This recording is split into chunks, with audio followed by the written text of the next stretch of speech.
All right. Oh, Bob. Good evening, everybody. With the posted time having arrived, I'll call the Finance Committee meeting for Thursday, October 15th, 2020 to order. We have one item of business on our agenda tonight, but it's a big one. Tonight is the kickoff for our workshops that will eventually result in a finalized 2021 budget. And so we start off with some presentations tonight and some discussions about our mill rate and our cost to continue, and then through our workshop tonight, and then 3 also next week. Next week we'll really hammer into the nuts and bolts of getting to a finished budget. So with that, I'm going to hand it off to Mayor Rosenberg, who has some comments about our budget process, and then we'll have Mary Ann kind of walk us through the start of the process. Cool. Well, as you know, because you've been through this a couple of times, everyone I'm looking at here anyway, this is a team effort, and Mary Ann, our finance director, spearheads this thing and gets us all lined up and makes sure that we're on it. But this is the exciting part, I think, of working with the city. I mean, this is $96 million. We can't afford everything that we want to do, but we can afford a lot. So this is the exciting part. You're going to hear from people about what we can do next year and beyond. And I guess I'm just really excited to hear what your priorities are. Next year we're planning to strategically plan. So we'll get a little bit more into it next year, I think. But for now, you'll get to hear the priorities as they kind of naturally lie. I guess the couple of data points that I like to think about is the cost to continue. Mary Ann included that in our budget message, and it's just over $1 million. So that means that everything we did this year, if we do the exact same thing next year, it'll cost $1 million more. And so that's something to take into consideration as we're trying to fund new things. The other thing I think that's important to notice is we've seen some of our other partners in government struggling with the COVID. Just the tax cuts, from the lack of sales tax and things like that. Wausau's in a little bit of a different situation. Our funding sources are a lot more stable for now. It could be that when we see that state budget repair bill, if that happens in the beginning of next year, that could set up a whole new budget workshop for us all to work through in a fun new way, just like we've done this year. So anyway, thank you to Mary Ann. Thanks to the whole staff that kind of put everything together. I'm excited to hear what your priorities are and how we spend this $96 million. Thank you for that. And yep. I'm sorry. That's okay. And so with that, we're going to queue up a PowerPoint here and get us started so we can kind of start to walk through. Yeah, and I don't have a. Oh, you need, switch it back there. There should be one. No? Oh, yeah. You just have to switch on, I think. I don't know if it's on. So, do I really need to have it on here? Yes, because it doesn't show on there. Okay.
when we talk about budgets, from a taxpayer's standpoint, they're always like, well, how much is this going to cost me?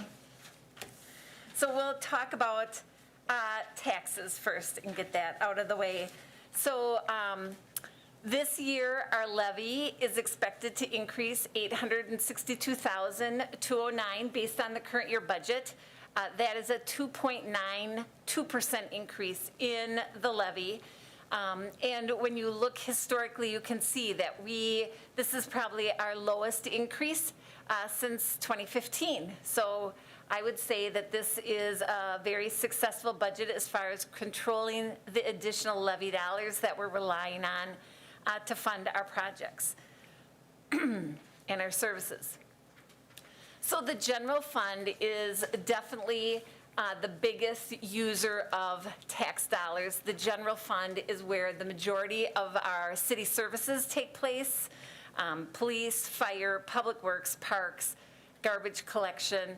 And then you can see we have a number of other funds that rely on this, on the levy too. Capital projects and debt service would be the next big categories of using the levy. When we look at levy changes, this kind of does a good job of portraying how much the general fund relies on the levy. You can see that of our $862,209, the general fund is actually needing $1.1 million, but we've got some savings in some other areas, and so even though the general fund needed more than our full levy increase, we were able to accomplish that because of decreases. So the Metro Ride levy is going down about $225,000, so that provided capacity for the general fund. And then the other big one is our TID increment. So if you recall, tax increment district number 5 closed in 2020, and so we didn't need to levy those dollars in 2021, and so those are basically being returned to the taxpayer. And I know when I was at one of the public hearings on the mall project, you know, some of the residents said, hey, we never can tell when a TID closes because we never see our taxes go down. They're supposed to go down. This is a perfect description of what happened. So our increment needs went down by that $322,000, but our levy, basically, our cost to continue, absorbed those extra savings. But if we hadn't had the decrease in the increment, our levy would have had to increase more. Correct. So we're able to stave off a large mill rate increase. Correct. By closing that TID and returning those funds. Yes. Okay. And then when you look at the other funds, besides those 3 that I identified, you can see that there's very little change in the other funds. So the real impact is always the general fund. And then we'll get into the debt service fund later, but you can see that there's no change in the levy in the debt service fund. And really, we haven't had any change in that levy since about 2002. Net new construction is always an important part of our budget because, you know, the more growth we have in the community, the more tax base there is to distribute our tax levy. So the last couple of years, we've had some pretty strong net new construction. This year in 2021, not quite as strong as last year, but still that's very helpful. And it is also very helpful because it's an important component of levy limit calculations and our expenditure restraint, which are 2 things that the state of Wisconsin enacted to try to control government budget growth. So the levy limit basically restricts us to, like I said, that net new construction. And then they give us a little added kick when we terminate a district, a tax increment district. So our net new construction, basically, if you go through the calculation, allowed us to increase our levy by $810,000. And then because we terminated that TID through the levy limit calculation, we were able to increase our levy by another $156,000. So that brought us to $966. The current increase is $1,184,000, and that, so that allows about a $1,184,534 as far as the increase. One of the things that helps us with the levy limit is this flexibility that debt authorized after July 1 of 2005 offers us. So because we issue general obligation debt, and when we go to the bondholders, we say, regardless, we will levy the necessary taxes to pay you back. And that's why it's such a good investment to a bondholder, because there's so little risk to the bondholder that they would not be paid back their principal and their interest. And so the levy limit laws have to allow us to levy for whatever we need for debt service. So you go through and calculate. So right now, we are using in the 2021 budget about $1.6 million of that levy limit provision. And our levy right now is $4,123,000 for debt service. So we still have a lot of capacity in that levy limit calculation, which is a good thing. And I've kind of shown how we've used that exemption over the years. And so this year compared to last year, it increased just about $100,000. So assessed and equalized value, we are a dual valued state. The state of Wisconsin establishes the equalized value, and they do that, and they establish it for the city-wide. It's not on a per parcel determination, and they look at sales statistics and use some other statistical methods to establish what that equalized value, and that is supposed to represent fair market value. So the state looked at our sales data, got information from our city assessor, and said that they felt that our total valuation based on a fair market value went up 8.76%. So that's going to include the net new construction of 3.28 and any fair market value appreciation. Our city assessor then is valuing individual parcels in the city. Now that, while our city assessor has completed his work, we're still waiting for the manufacturing values from the state of Wisconsin, and those don't usually come until either the end of October or the very beginning of November. So we're using an estimate right now. And if you recall, this is a revaluation year. So every parcel in the city got revalued. So you can see our value went up 11.57%. So, you know, a lot of that is related to that revaluation. So what does all of this mean as far as the tax rate? Again, because our assessed value went up considerably, we're going to see almost an 81-cent decrease in our assessed value. Again, that's if my assessed value estimate is accurate, which I hope it is. So we're going to see a decrease of 81 cents in our assessed tax rate. And then if you look at it equalized, we're going to see about a 52-cent decrease in our equalized tax rate. And, you know, the schools, the technical college, and the county all are always talking about equalized. So when they're looking at their tax rate, they don't look at assessed at all. They only use the equalized. But we are seeing a decrease in both assessed and equalized value. So now we'll kind of just focus on the general fund. General fund revenues, again, like I said, rely heavily on property taxes. About 55% of our financing sources for the general fund are property taxes. The next group is our grants and aids, which is about 25%. So you can see that we really rely heavily on taxes to balance our budget, and so that cost to continue really impacts our levy every year.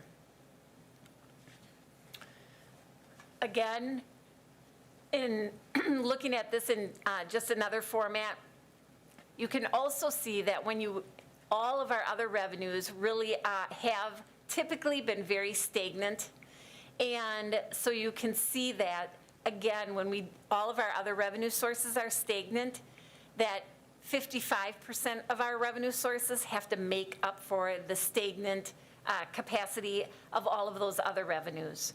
And so that's why the general fund levy needs to go up so much. When we look at grants and aids, I'll provide a little bit more detail to that, but we did see some increases in our transportation aids and a little bit in shared revenue. You can see some signs of the COVID in our 2021 budget, as the mayor mentioned, licenses and permits. Licenses in particular, in the 2020 year, we've seen some decreases in licensing. We gave some discounts in licenses. So we're kind of showing that may not recover completely in 2021. Fines and forfeitures, this has been a declining trend, and we did see some more declines in 2020. Again, some of that might have been from COVID. So we are, again, taking more of a conservative approach. And then in our miscellaneous revenues, that's where we're recognizing the decrease in interest rates right now, because interest rates have really taken a downturn, and so our investment income is going to be impacted by that. So those are the main categories. Public charges is the other one that we're actually expecting to see some growth, and most of that is in EMS.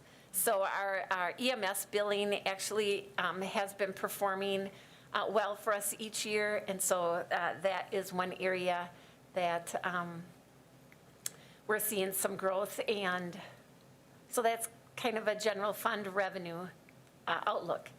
Like I said, from a state aids perspective, the one area that we saw a slight increase was in the expenditure restraint, and about 20-some, almost $30,000, and then in transportation aids went up from $2,984,000 to $3,061,000. So again, not anything real significant to get excited about, but it's better than going backwards.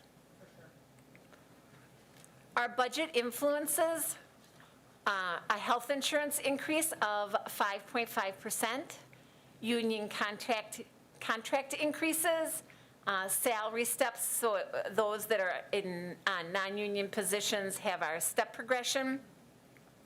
We saw a slight increase in the Wisconsin retirement rates for our public safety employees, flat dental insurance, so that was a plus. And then under the contractual services area, of course, our 10-year contract with Harder's has a 2% increase on an annual basis. CCITC has a pretty good increase this year. A lot of that is related to really taking a proactive approach on cybersecurity, both on prevention and detection.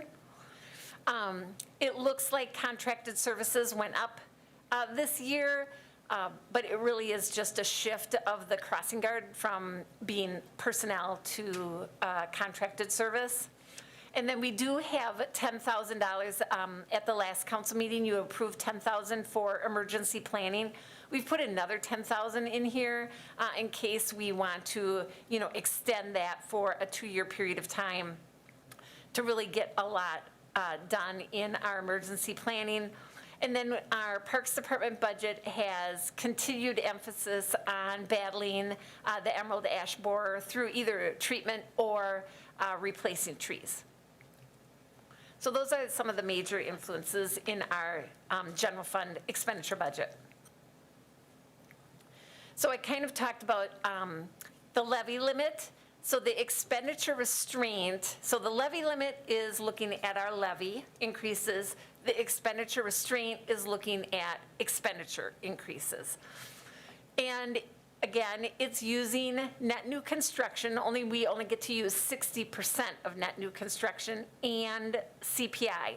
So if we take 60% of our 3.28 net new construction, that's 1.96, and we're using an estimate on the CPI because the DOR hasn't said what they're going to use yet.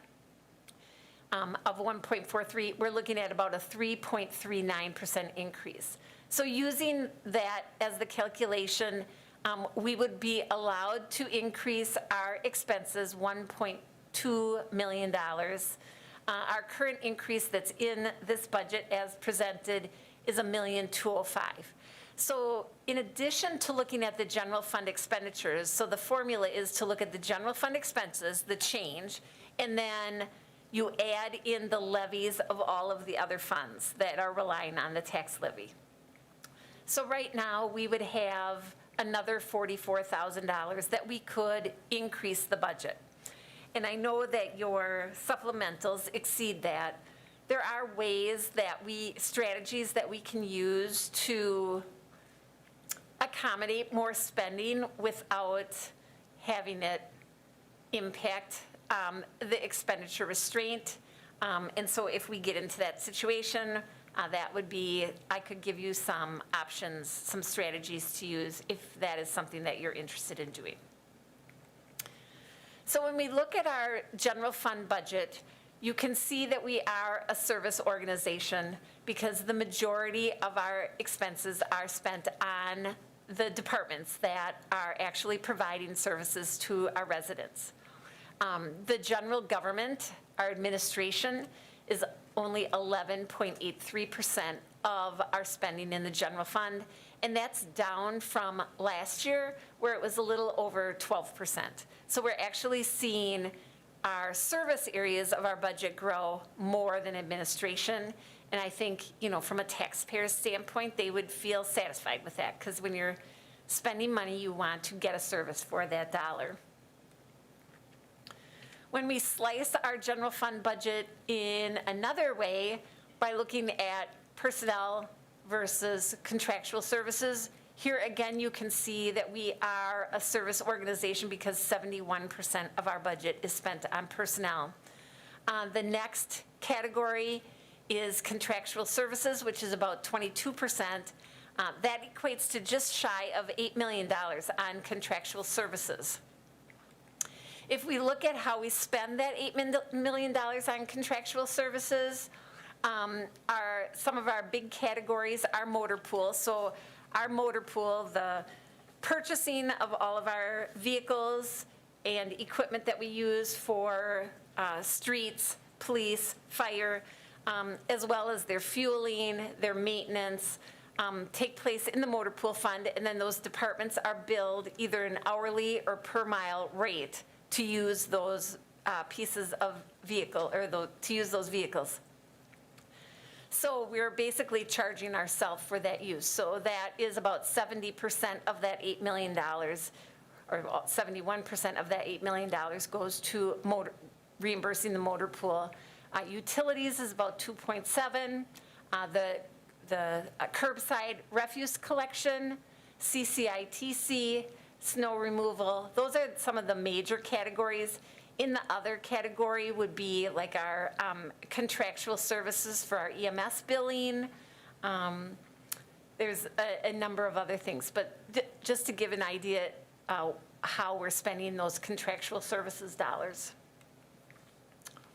Again, personnel is going to reflect our services that we offer, because the major departments with personnel are police, public safety, and or police, fire, and public works. Looking at from a departmental level on the general fund budget, again, you can see comparing prior year, or the 2020 budget to the 2021 budget, that most of our administrative had very small increases or actual decreases from last year, whereas our service departments are the ones that are actually seeing some bigger increases, about 4.3% in the police, 6.4% in fire, Department of Public Works 2.15%, and Parks 1.12%. So our expenses are going up about 3.38% overall. So as we approach 2021, looking at our fund balance, You can see that we've had some really good years. Since 2015, our undesignated fund balance or unassigned fund balance is basically those funds that are available for rainy day, and they are not committed to any specific activity or expense. So in 2015, it was just over $5 million. Our audited number at 2019, excuse me, was 9.3 million, and we are expecting to see that rise this year in 2020 to about 9.9 million. I just have a quick question for you. What is a best practice when it comes to that rainy day fund? Is there a number of months that we should be on track for having? Sure, so the best practice is about 16 to 17%. Okay. And I think we're at about 24% right now. So Thanks. you can see we are meeting that policy, and I think, you know, as we go into 2021 and 2022, as the mayor indicated, you know, there are a number of uncertainties, you know, not only for the city of Wausau, but for everyone all over the world, as far as how long COVID is going to last, what the ultimate economic fallout is going to be on this for, you know, us as an organization, for the state of Wisconsin, and what that trickle-down effect will be. So I think, you know, like, we're at least entering that phase at a time where we've seen, you know, some consistent growth, and that at least makes me feel better. The next category is our special revenue funds. So these typically are activities or programs that the city is operating where there's a specific revenue source, and those revenues can only be spent on that type of program or that activity. So community development is a big one. Our room tax fund is another big one, the recycling fund. And you can see that right now in our special revenue funds, only two funds really rely on the levy, and that is community development and the recycling. In all of our planning activities, the planning, I guess, division are in that community development fund. So they're using most of that levy is for our planning staff and their related expenses.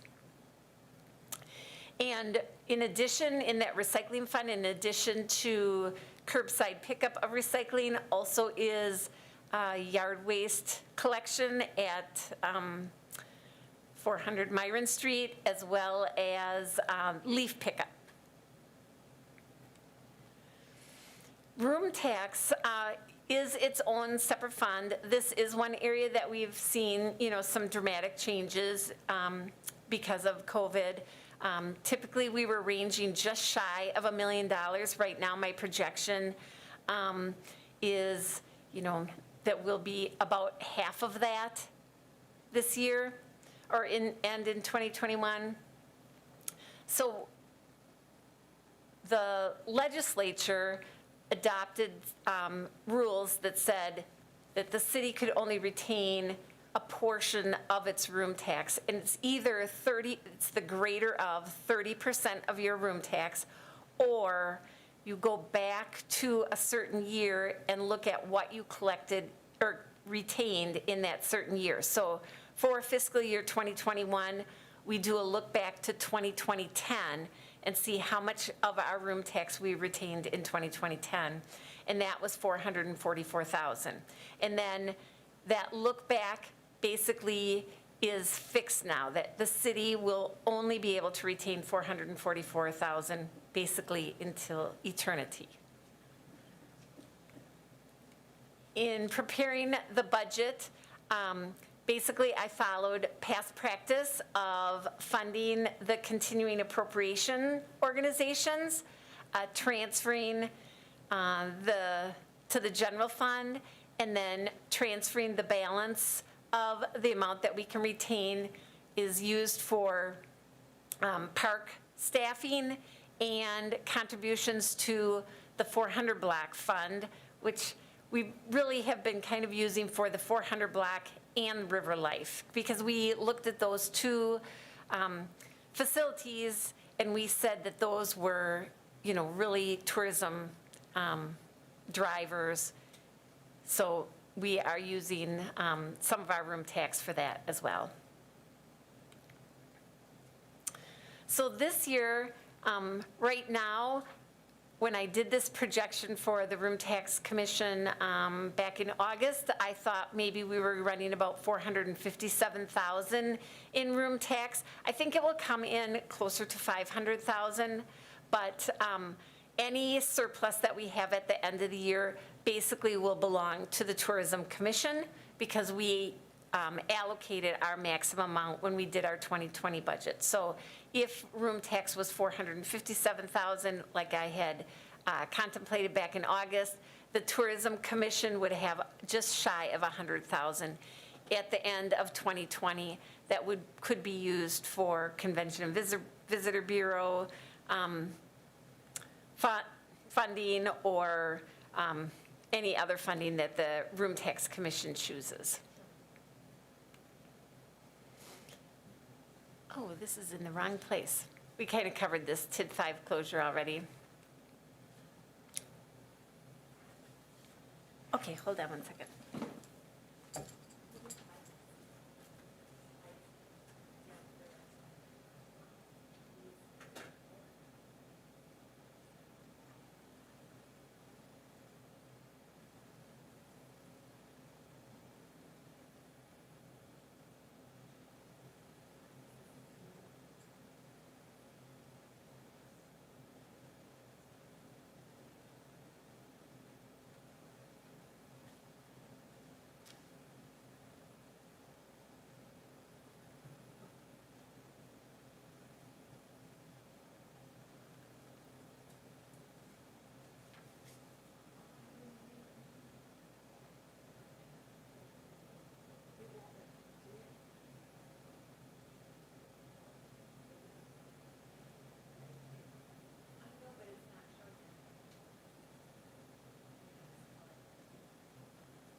Okay, so now we're to capital projects.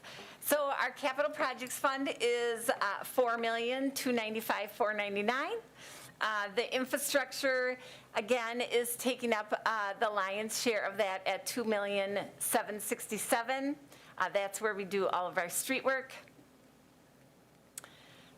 We finance that with a combination. The main three components of financing our capital projects fund this year is debt proceeds of $2,692,000, property taxes about $494,000, and then grants of about $858,000. So our levy this year for $193,000 is up about $46,000 from last year. Infrastructure, 3rd Avenue, 5th Avenue, and Rosecrans are the major streets that are being targeted for reconstruction. Also, each year, we do asphalt overlay, sidewalk replacement, and concrete pavement repairs and pavement markings. So that's kind of a standard activity for us each year. Other capital improvements, as far as facilities are concerned, continued improvements to the central fire station, a replacement of the safety building, public safety building boiler, airport crack ceiling. The majority of that is paid for with FAA grants. And then, I don't know what that is, terminal upgrades. I can't remember what that 75,000 is. It's something. From an equipment and technology, the fare collection system for transit for their bus fares. Again, that's something that's being funded mainly through grants. The operations hoist in the Parks Department, the GIS ortho work of about $60,000, the fire alerting system upgrade, and then the first of a couple of payments for the financial ERP software. I don't know why this is fire. In the rolling stock is transit for a service truck, and then we share the costs of Parks rolling stock on a 50-50 basis. So those are some of the capital projects that were funded. I've also provided a list of capital projects that were not funded. The majority of those are park-related. One of the big ones that we had was the DPW shop upgrades.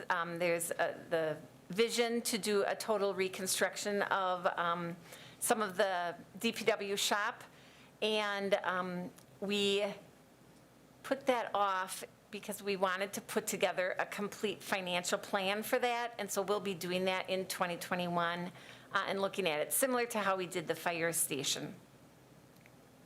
So we had about $1.2 million of requests that went unfunded. We created a central equipment fund in 2016. This was to try to help prevent big deferrals in our CIP budget because we were seeing things that were being replaced on a regular basis, taking up all of our CIP projects, and that led to having to defer things like roofs and other things. So we're now, and we're trying to increase this budget every year. 2020, it was at $490,000. This year, it's at $552,000.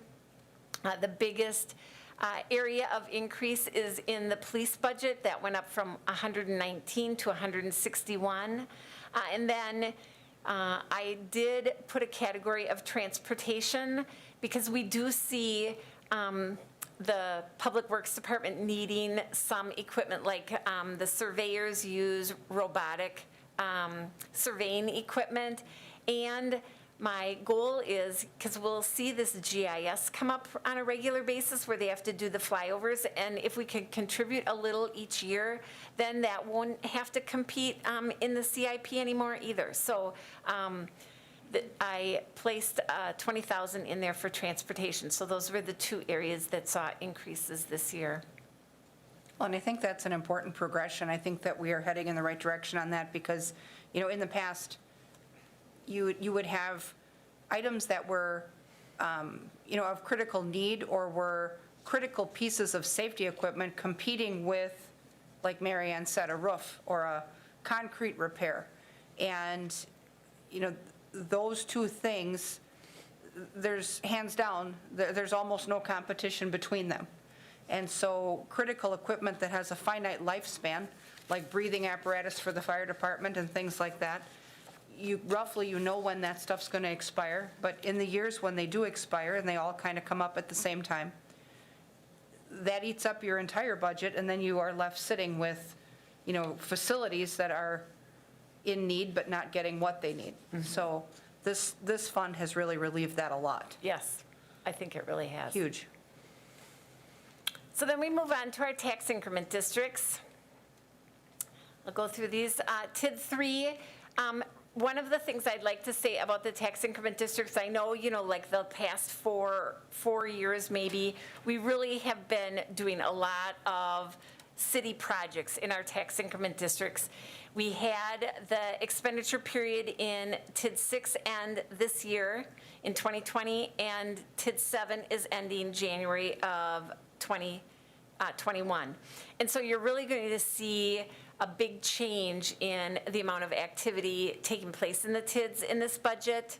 So just to kind of highlight, we did see a small increase in the equalized value in TID 3. We have about $40,000 worth of projects. The majority of that is for the Barker-Stewart Island Bridge. And then we have, based on a developer agreement with River Life LLC, one obligation of $50,000. So really, that's the only new expenses in TID 3 for this year, besides paying for its debt. When we look at, and if you go to your budget book, I just took a snippet of 5 or 6 years of what we would consider the accumulated surplus. So you don't add these up. This is the accumulated surplus for that specific year. So it includes the prior years, all prior years' activity as well. But you can see this district last year in 2019 basically had some project funds left over, so it had a slower deficit, but it's been running about $2 to $2.5 million of a deficit on an annual basis, and that is expected to continue until 2022. And you can see by 2025, this district will be in the black. So that is a really good thing. TID 5 closed, like I said, a few minutes ago when I realized I had hidden some slides. TID 6, this is Thomas Street and 17th Avenue. It saw a 7% increase in its equalized value this year. And when we look at those deficits, you can see that they're remaining relatively stable. And, given the increment or the growth in the district, we could see some changes to this financial projection, but by 2026, it should be in the black. TID 7, this is Stewart Avenue West. It has very little debt left outstanding, $120,000. It has one developer payment that we'll make in January of 2021. And then that district is the district that we were proposing to do some funding for the mall project. So if you look at the end of 2020, it will have about a $1.9 million deficit. Again, that is because we did a number of projects in the district this year as far as upgrading pavement out in that area. The district deficit will be eliminated by the end of 2022. And then in the mall plan, we had proposed to donate increment to the mall project for that 3-year period, 2023, 2024, 2025. And so the increment that would be able to contribute on an annual basis is about that $1.3 million. And so that really, using the taxable income and increment that's coming in from that district would allow that current funding request to carry forward and be completed with no new municipal borrowing and no levy increase. Is Right, that? you would have some municipal borrowing, but you would be able to pay it off really quickly because of Sure. that increment coming in, beginning in 2023. Sure, okay. So I know that some people, some council members were concerned because it is in a deficit situation right now, and how can you contribute increment when you're in a deficit situation? Basically, when you look at the state of Wisconsin allocation or donation rules, it says that a municipality must adopt a resolution before the expenditure period ends, so we would need to do that plan amendment before January 10th of 2021. We must demonstrate that the donor TID, this district, has sufficient revenue to pay off all of its current project costs. So we, based on that cash flow, have proven that we will be able to pay off all of our project costs, and that it would have sufficient revenues to donate to another district, which that cash flow does show. And then we need to update the project plan for the donor TID and basically do what that cash flow is outline the amount that we're going to contribute each year on a yearly basis, if we can calculate that. The DOR's website also has a Q&A page, so it asks, well, when can an allocation actually take place? And it says, well, if there are funds available, so that kind of shows that you might be in a deficit situation from the donor TID, you can do it as soon as the resolution is approved, but you must pay off your current expenses first. And I think this is a point that I want to make. It says, after a municipality completes an allocation amendment, can the municipality decide not to allocate the funds? And it says, yes, after the project plan is amended and resolutions adopted to allocate funds, the municipality can, for whatever reason, choose not to allocate. So, this is an annual determination that the city of Wausau makes. So if after year one, let's say you would donated increment, you would adopt the resolution, make the project plan amendment, do 1 year of allocation. If you decide you don't want to do it anymore, you just adopt a resolution that says we don't want to allocate increment anymore, and then you're done. So in a hypothetical, let's say that we adopted such a plan, which really mitigates taxpayer risk on a project like what's been proposed. Assuming that new construction would take place and generate value sooner than later, they may not need all of that. Correct. And so then we could then stop those allocations, because you'd have new tax revenue coming in from new buildings. Right.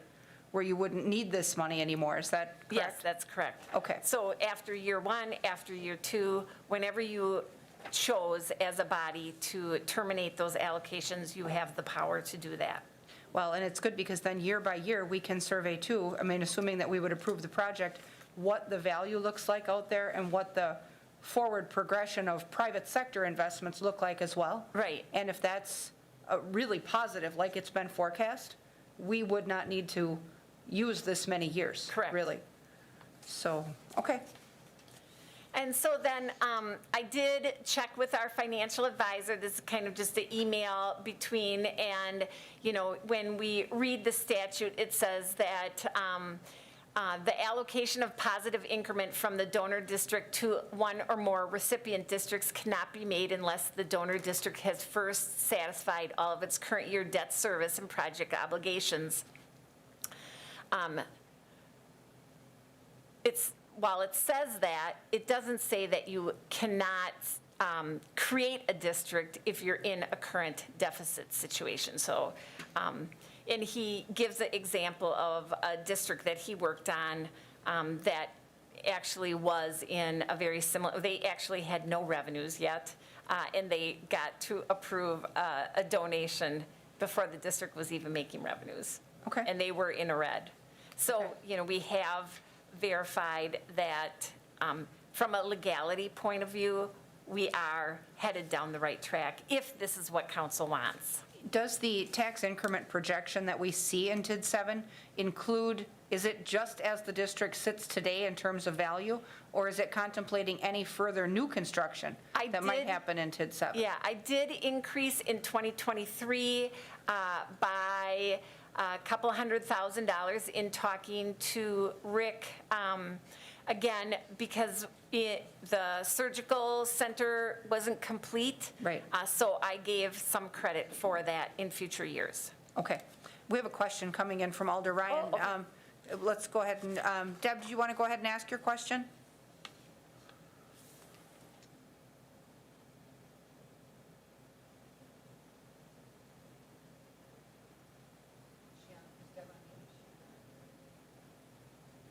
Is she talking?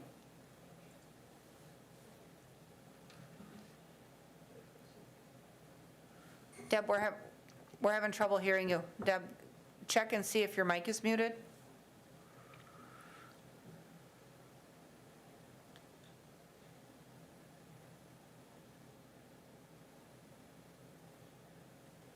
We did, we heard her in the test, but we can't hear her now. Can she type it in the chat? We're having,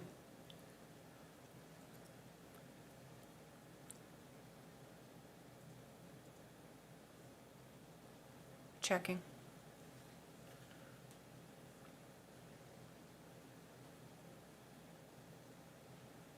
Okay, she's not muted. We're still having trouble on the audio.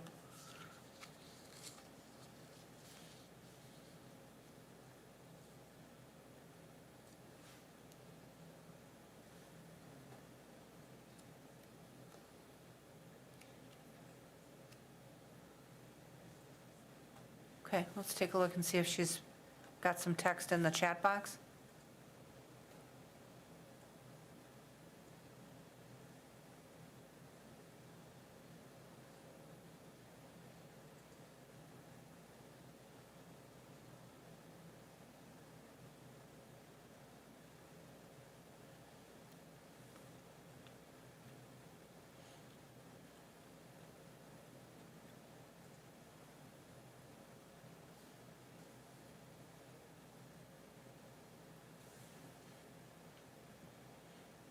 Okay, it looks like the question that Deb has in the chat is looking for a little background on what the relationship is from a TIF standpoint between the Joint Review Board and the City Council. That may have to do with the approval process. Oh, so the approval process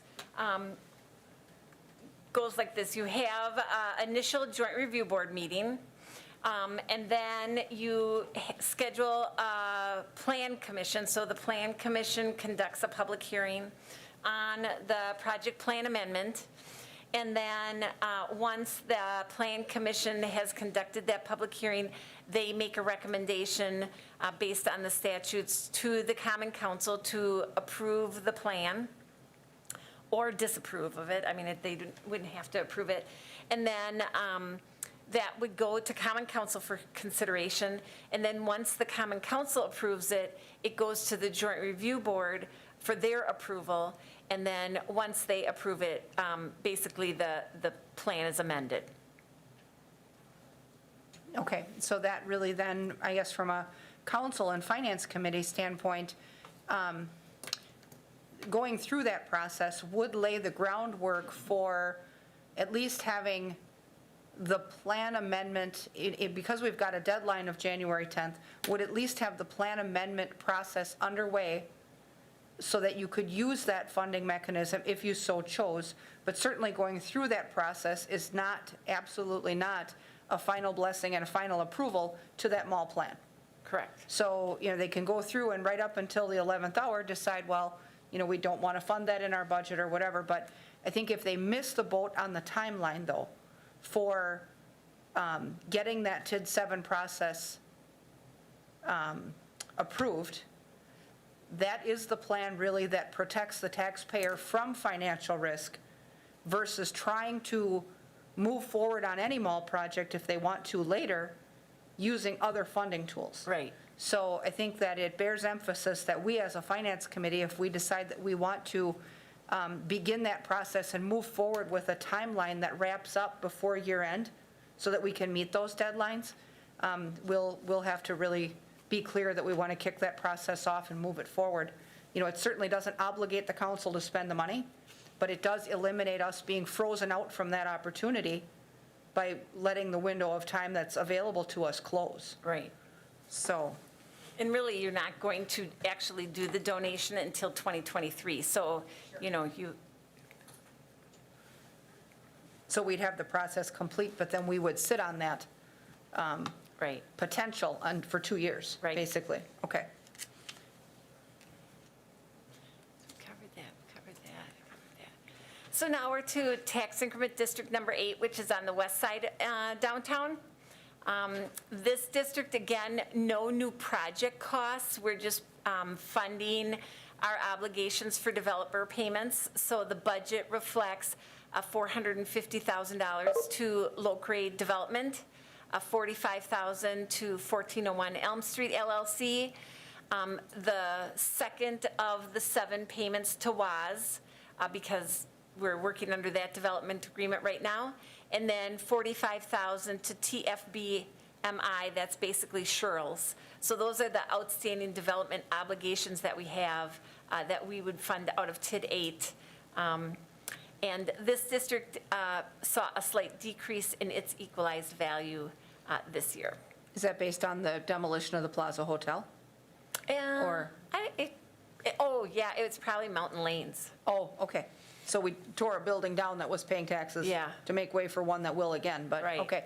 So now, with the 335 to WAS, Yes. based on the structure of the development agreement as proposed, if we were to move forward with the most recent proposal from WAS, this payment then would go away? Is Right, that- we would take that out of the budget. Okay. And this has, because our contract with them, or our development agreement has a CPI inflation in that 327,000, so I calculated CPI to, meet the obligations of the contract. So Okay. that's why it's not 327, it's 335. 335, okay. Yes. Well, and I think it bears, we'll discuss it a little more, I think, as we dig into the meat of the budget, too, but, I think it's important for us to recognize that when we had our public hearing in finance on Tuesday night, WAS already has worked their way forward with some taxpayer protective backstops in that arrangement, assuming that we're considering this plan using that TID 7 funding mechanism.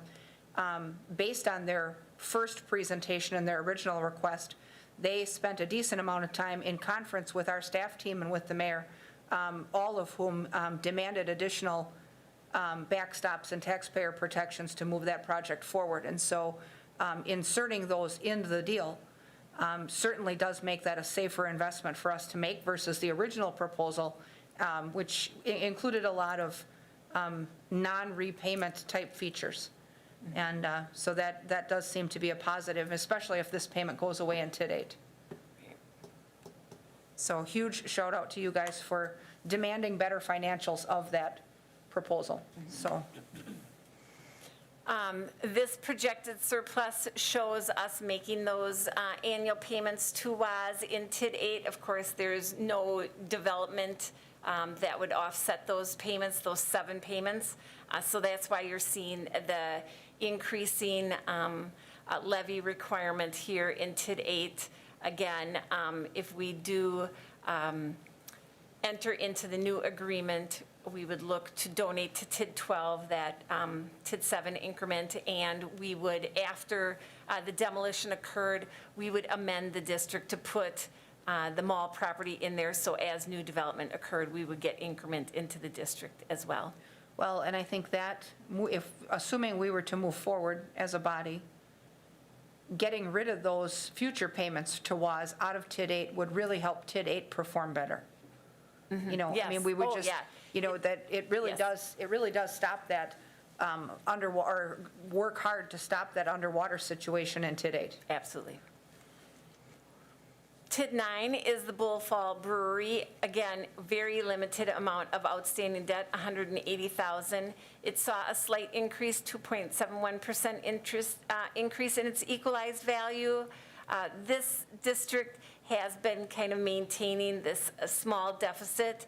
The district's mandated retirement date is 2039, so when you look in the cash flows, you'll see that it does ultimately balance out, and we'll be able to close the district with no deficit. But, in the next couple of years, it's going to have this small deficit. Do we expect that this is one that we would eventually close early? I mean, if we start to get to the, point of solvency and that debt is getting smaller and smaller. I mean, given that it's basically drawn around one property. Right, you could if you wanted to. Could maybe look at something there down the line too. Yeah. So TID 10 is the other one where we have just a little bit of project costs, and that is related to design work on Stewart Avenue and the 72nd Avenue Trail.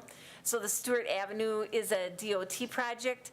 We've got about $272,000 worth of design work for that street, and then $50,000 for the trail.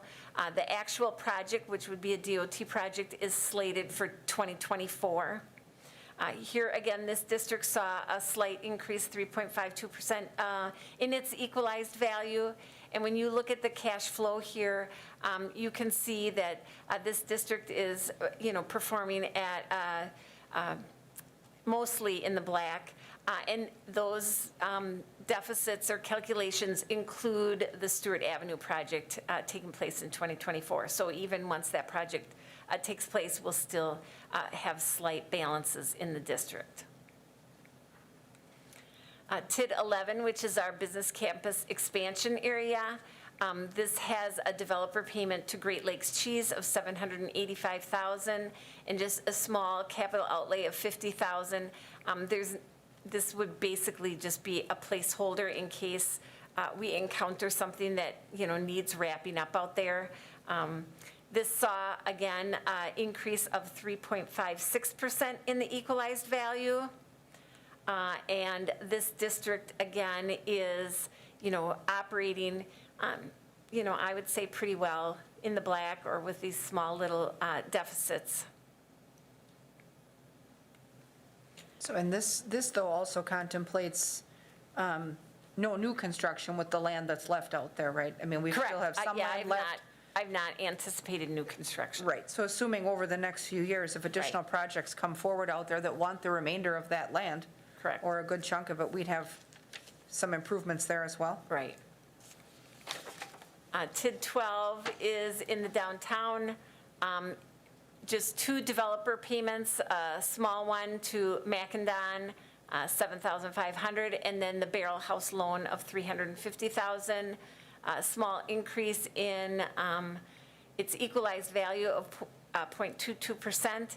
This district right now doesn't receive an increment, but we made changes to the district boundaries that will improve that, and it should take care of these deficits that are showing right now because there's no increment, but that should take place then next year when we're looking at the budget.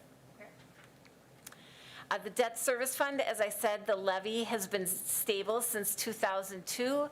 We'll be paying off just about $10 million of principal this year, interest of $2,000. The other revenues are either transfers from the tax increment districts for their share of the debt payments or from the utility. When we look at the outstanding debt by purpose, you can see that it's a combination of all of the tax increment districts and capital projects. Looking at the debt that we issued in 2020 and what's proposed for 2021 in this budget, last year in 2020 we issued about $15 million. 6 of that was a refinancing issue. 2021 budget shows $3,042,000. As we mentioned earlier, the capital plan of $2,692,000, and then $350,000, and that would be for the Barrel House loan. Okay. So we would be getting basically loan payments to help us retire that debt. Perfect. When we look at trends in our debt, you can see that based on our debt retirement schedules, our outstanding debt is targeted to start declining quickly. So the purple is our outstanding debt. Looking at our annual capital plan, which usually hovers between $2.5 and $3 million, that would be that taupe or brown color. So we're anticipating that. You can, again, like I said, see that by 2025, we'll be down around $50 million worth of debt. If we move to our internal service funds, this is where our motor pool and our insurance funds, again, it's relying on billing other departments for services. So those funds all have sufficient reserves on hand. And we are conducting a motor pool fund study right now, and that's underway. That will help us plan for our motor pool to ensure that we have sufficient funds to continue investing in our rolling stock and in future years and doing it well. Metro Ride, again, if you recall, their levy dropped about $224,000. One of the reasons we were able to save on the levy was because of the CARES funding they received. So last year, the levy went up about $200,000, and this year it's going down about $200,000. So that's basically all I have. It's a blessing. Yeah. The other enterprise funds, we're almost done, would be the Downtown Airport Fund. Their levy this year is $125,000.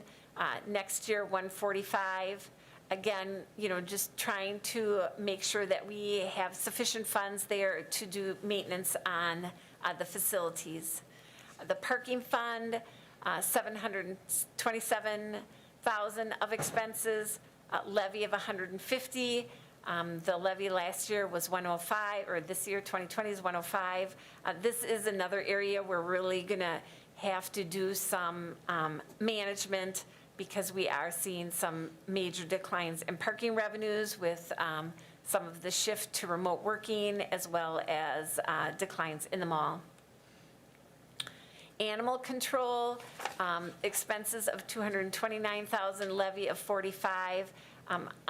I think we should increase our licensing by $2, but I believe there's going to be a group of people doing some meeting to talk about a variety of issues with animal control, because we are seeing kind of a decline in compliance as well. So we'd like to get our compliance up, but we have not had any increases in our rates in a long time. And of course, Right. All our costs go up on managing, our Now, is pets that and, $2 in the dog license and the cat? yeah. Okay.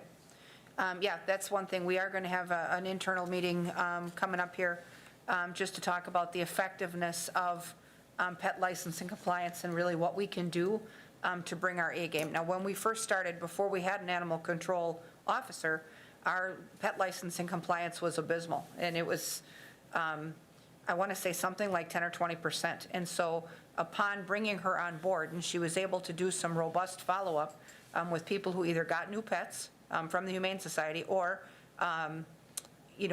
got vaccine notices from veterinarians, and she was able then to contact the owners and, advise them that it's time to license and follow up with them. And then if that didn't happen, there's some late fees and there's some citations that can happen.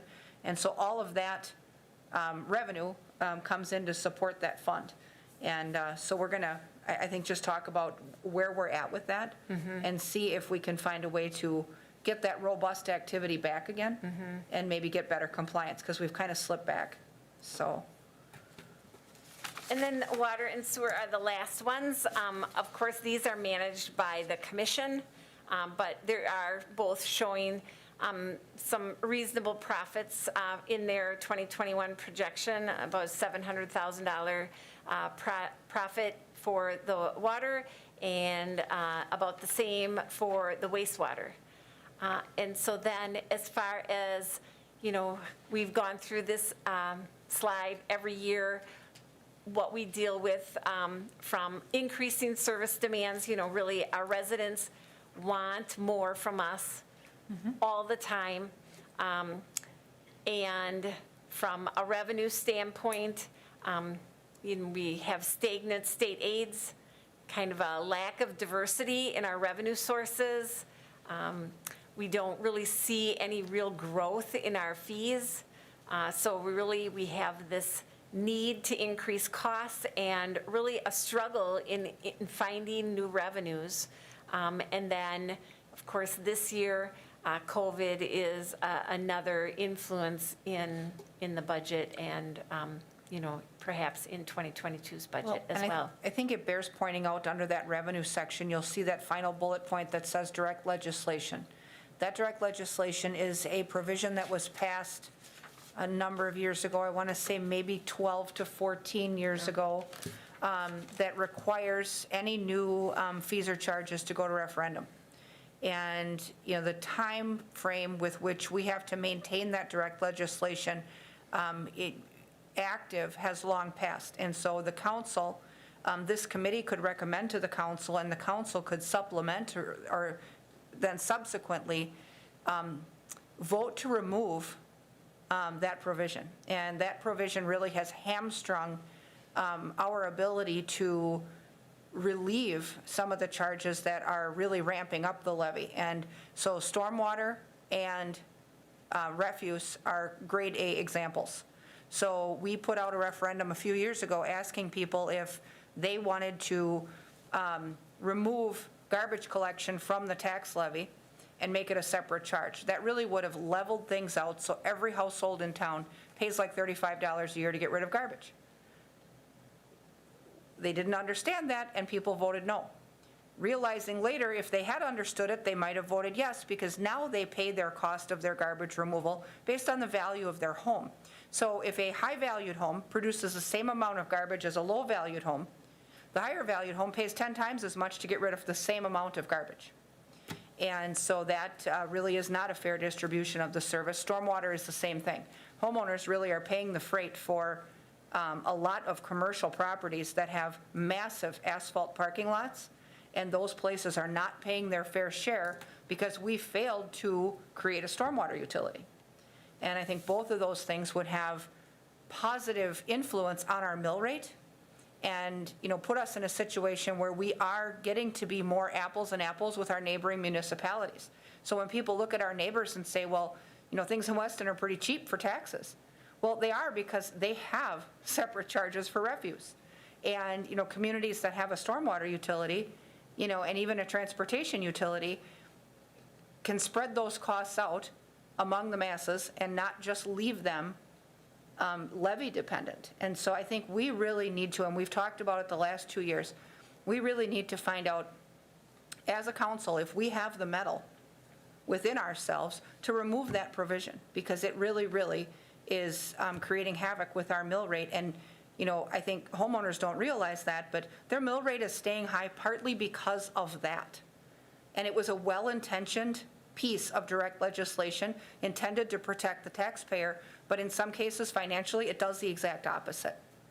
So I think we really, as part of our budget discussion and then going forward into next year, we really have to have a serious talk in this committee and at council about what the real effect of that has been, because it's really been negative. I feel like it's been very negative. So we can finish the presentation, but I think we should certainly circle back to this issue again, before we get too far down the road. Yeah, so I guess just, oftentimes when we're at this stage of the budget, there's a lot of unknowns that still exist, like sometimes we don't know our health insurance. We can oftentimes find ourselves with a lot of unknowns. Right now, we're just basically waiting for that final assessed value, and that's really the only unknown that we have in the budget. Okay, So that's it.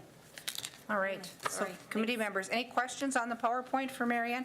Do we want to hold off on the supplements until, do we want to do them tonight, or do we want to hold them off for Tuesday?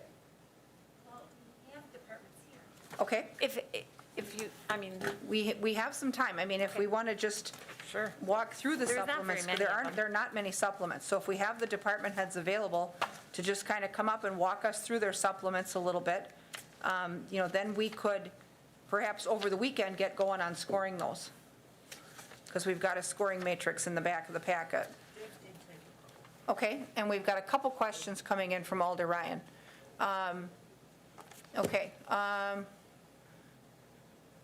Okay, the first question is developer Mackendon. What project is that? So that's Mark McDonald's Clubhouse, right? clubhouse, yes. That's the clubhouse for the home team at Athletic Park. Yes, so I think it's a 10-year commitment from the city. I can verify that quick.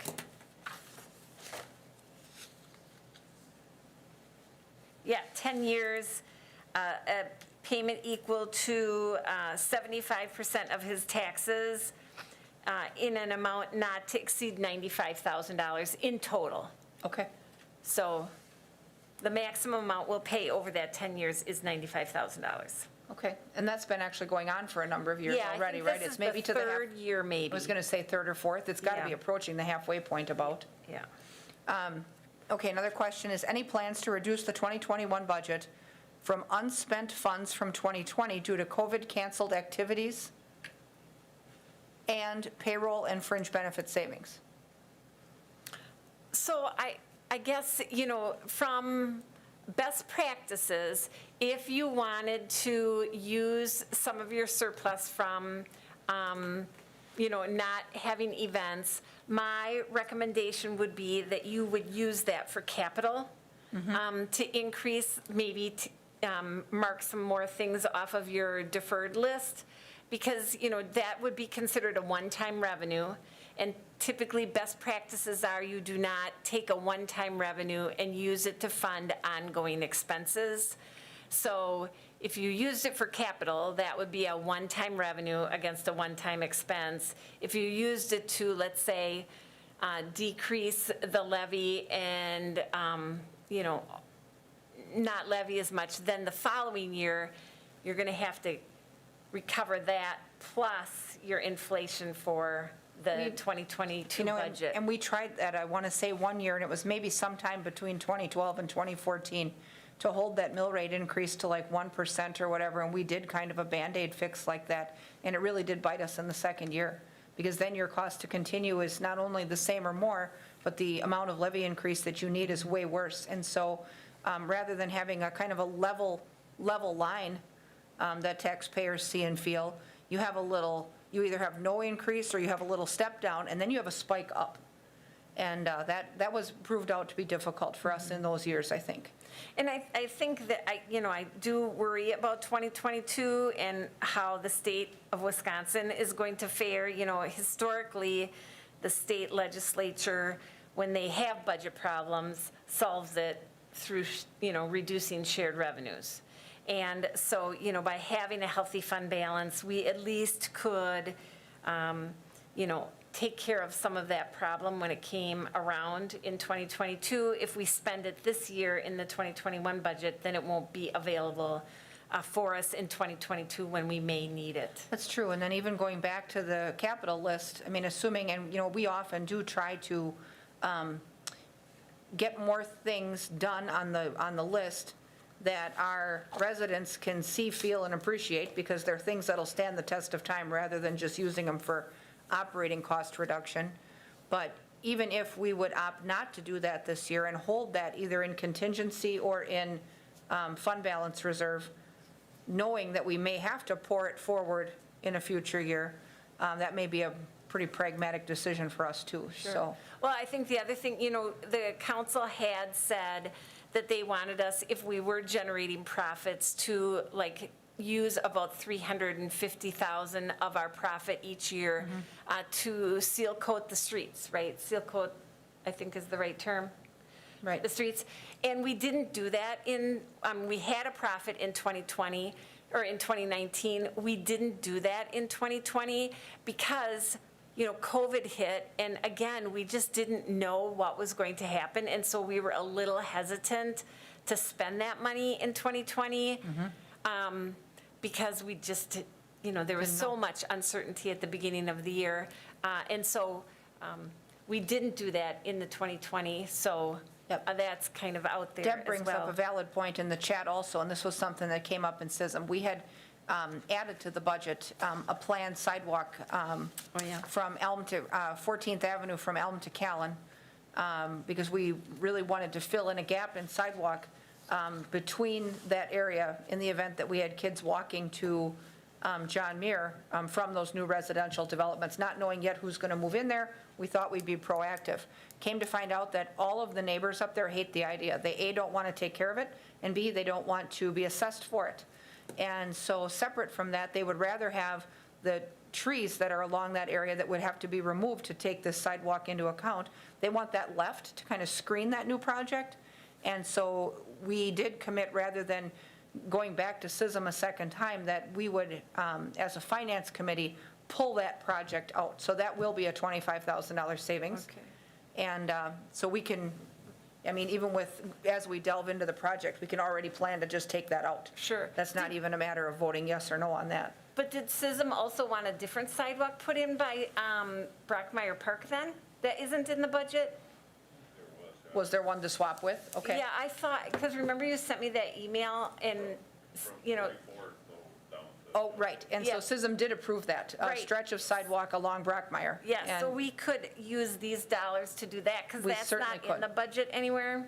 Yep, So you could just reallocate the funds to that Brockmeyer sidewalk. right. So if we can just note that, then that'll be our first change that we've made. We haven't really made many, but, okay. So we've got that. And then let's walk through these supplements real quick. You've got a separate packet.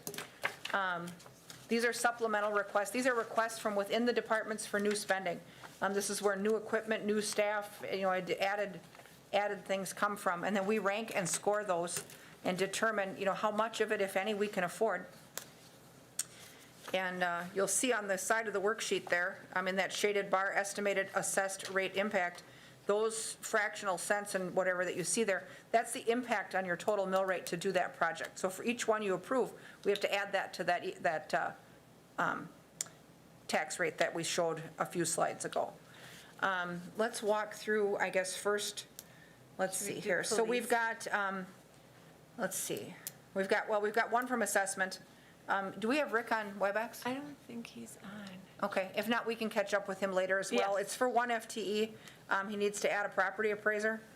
He's got some outlines in the packet there, and we can certainly circle back with him at a future meeting if we need to.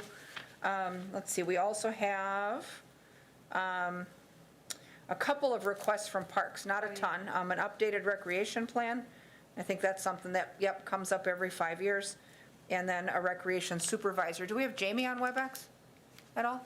Yep. Okay, Jamie, do you want to walk us through those two requests real quick? Sure, thank you. Yeah, can you hear me? Yeah. We can. Okay, good. The first request that I have was the outdoor recreation plan. Oh, we lost her audio. No, I think she froze. I think it's the bandwidth. Okay. Oh, sure. Her, Internet.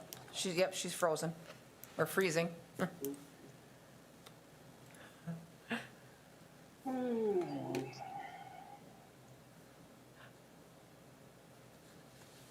It's such a cluster. Okay.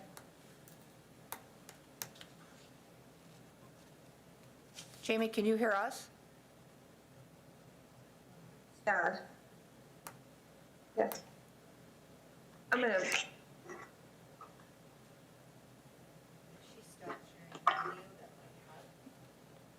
Oh, Okay. Can you mute that for a second? Yep. Can you mute that for a second? Okay, can you hear me now? We can hear you now, and it's actually a little faster without your video, so Okay. go ahead.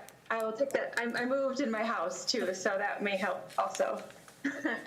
My first request is our outdoor recreation plan.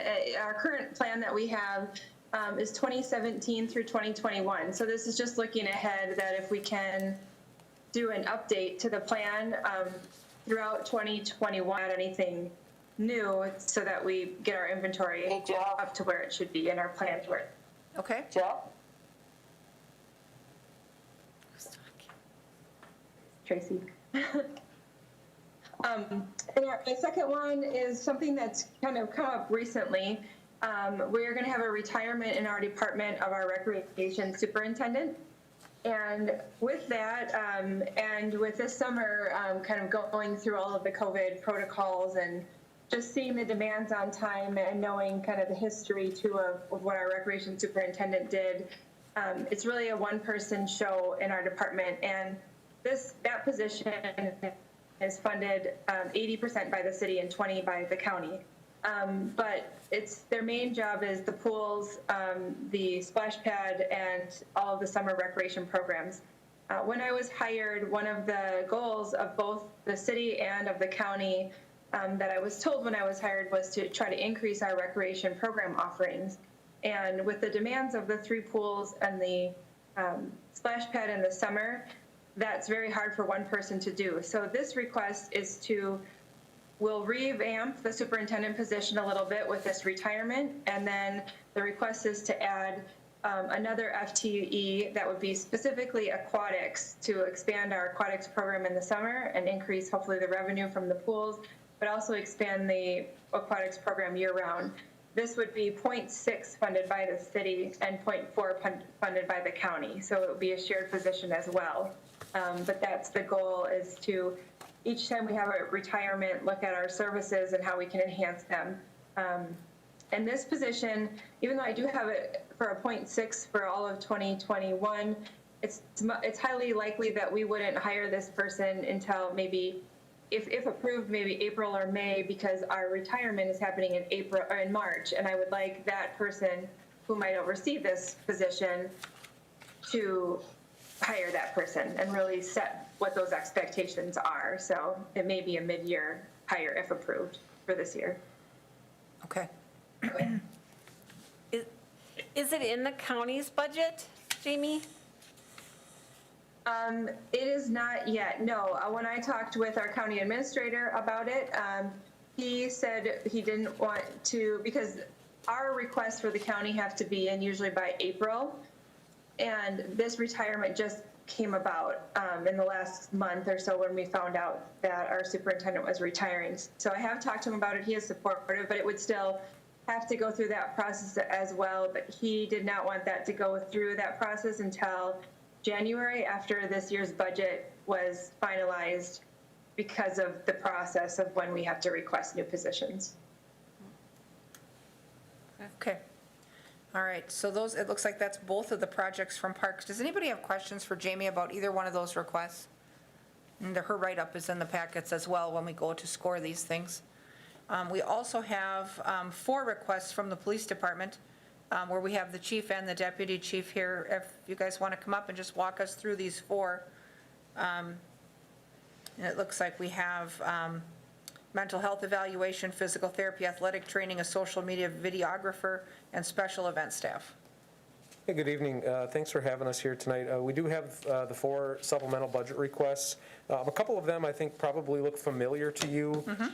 You've seen them in years past, and so to kick those off, the deputy chief has talked to you a lot about special events, so I'm going to let him talk about that because he's much more knowledgeable about that than I am.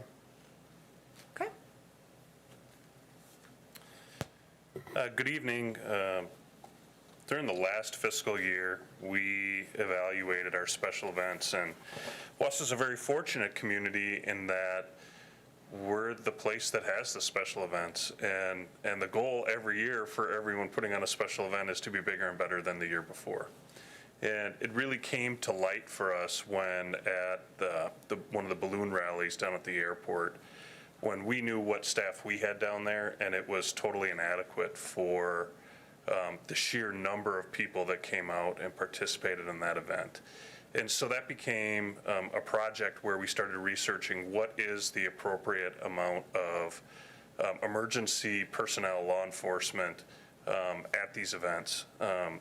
As I did that research, there's no specific number, but different organizations, different police departments, the federal government all give suggestions. And when I looked at that, there's no way we can meet those expectations here, but we do know that we could do better. So we went to Public Health and Safety, and we went to the council and proposed additional funding for additional community service officers to take our number from 12 to 20, to add $35,000 for the hiring of 2 part-time, ideally retired police officers who have a lifetime of experience to lead a group of 20 for the most part, college student community service officers, as well as $75,000 in additional funding to cover overtime for Wausau officers at special events, and to allocate funding if we need to hire officers from other agencies to meet the the staffing expectations at those events.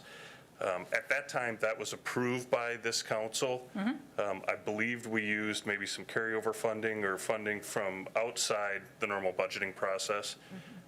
Obviously, COVID came along, and we did not expend those funds on special events because we didn't have the special events. It's currently unknown to us what this summer's going to look like. I know there's a lot of anticipation that things improve and that special events can kick back off. We believe that given the lack of special events over the last year, if they are allowed to continue, that there will be a lot of participation from our community in those. And that just raises our concerns over being prepared. I think that one of the challenges for law enforcement is to prepare for the worst and hope for the best. And I know that other communities that host large events and large gatherings, when unfortunately things have gone badly for them, they've been judged based on their preparedness to deal with things that go badly at those events, whether they are acts of terror and individuals doing bad things intentionally, or they could be acts of God in the form of weather emergencies or tornadoes that come through.